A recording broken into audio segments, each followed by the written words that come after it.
Here I've went to town with a full 8 processors on a female vocal, and it's dramatic. I'm going to start by playing this with the power off and then put it on, and I've tried to level match by attenuating the output here. I like you, but it's not okay. Whatever, can I walk away? Oh, yeah. That's pretty dramatic. I still see your face, so tell me what to do, 'cause I can't find a way. So let's unpack this. I'm going to mute all of the processors and go through them one by one. Now, I've started with a vocal preset here, and I've developed it from there. So these presets are a good starting point, and I got some ideas from it that I might not otherwise have thought of. First in the chain, uncharacteristically, it's a reverb. So in the reverb category, ambience, and I'm using very little of it just to give it an ambience. So we can see I got the wet slider all the way up. I like you, but it's not okay. Whatever, can I walk away? Oh, yeah. So that's what it's doing. Tell me what to do, 'cause I can't find a way. Just so it's not completely dry, it's giving it an ambience before I feed it into here for some tone shaping. Now this one's under amps, and this is usually a bass amp. But here on the female vocal, it's really giving it an interesting character by dialing up the bass and the treble down a bit, and I'm using just a little bit of mix. That's what it is on its own.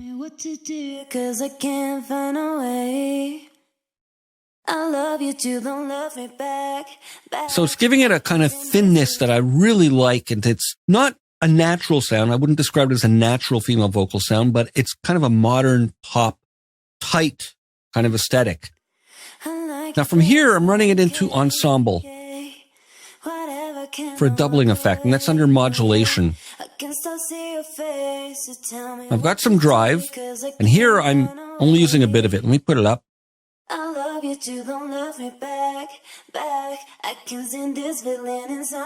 That gives it a bit of an overdriven feel.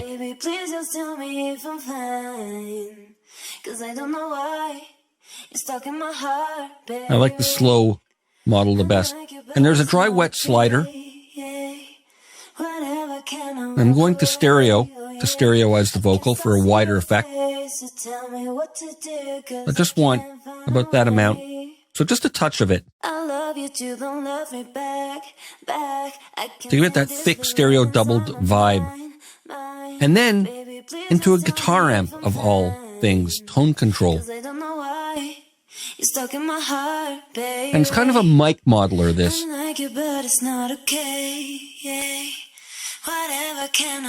They're all interesting.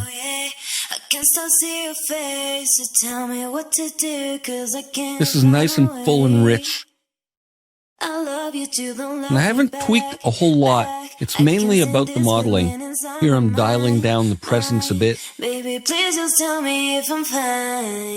so it's not overly sibilant. Again, just a bit. And here, we're going into the channel strip called EQ81, which is a Neve-based channel strip. And this is giving it that real bright pop aesthetic. I've boosted the gain going into it by 10 dB and lowered it by 10 dB for a bit of level matching, although it's still adding gain.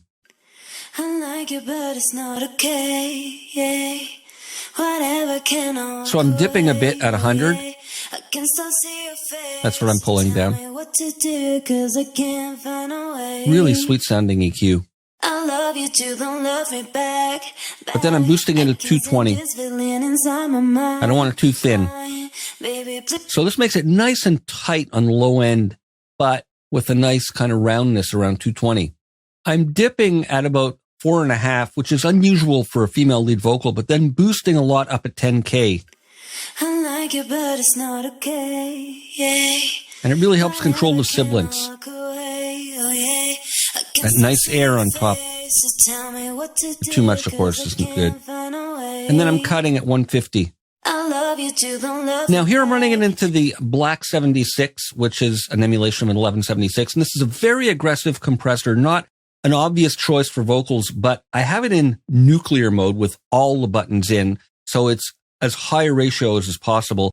and it's really grabbing the transients and it's bringing up the air, the breath sound. And that's what I think is giving this vocal a lot of character, and it's emphasizing it really nicely. And I'm just using a bit of it. I like you, but it's not okay. Yeah. Whatever, can I walk away? Oh yeah. Without it? I can still see your face, so tell me what to do, 'cause I can't find a way. So just a bit. On its own, it's too much. I love you too, don't love me back. Very unnatural. This feeling inside my mind.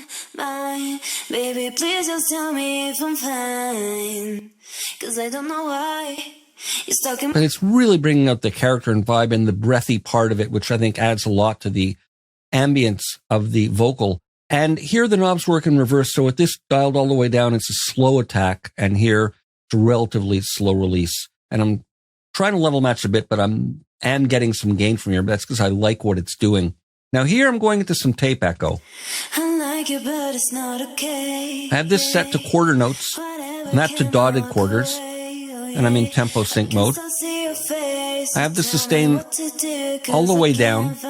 That's like a feedback control. And then there's level, plus the dry wet slider.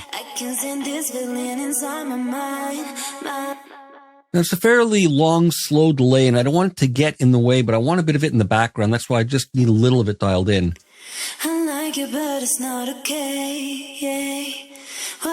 Just filling out the spaces. And then into room reverb, which is under the reverb category, of course, and the tape echo is under the delay category. And here I've got a decent sized decay, a small space, and I've got some pre-delay here. I want some of that distance between the dry and delayed vocal going into the reverb. And I got the color dialed down. I'll bring this up so you can hear what it's doing. So there it gets brighter. This is kind of damping the reflections. A little bit of modulation. And all off. So very characterful vocal.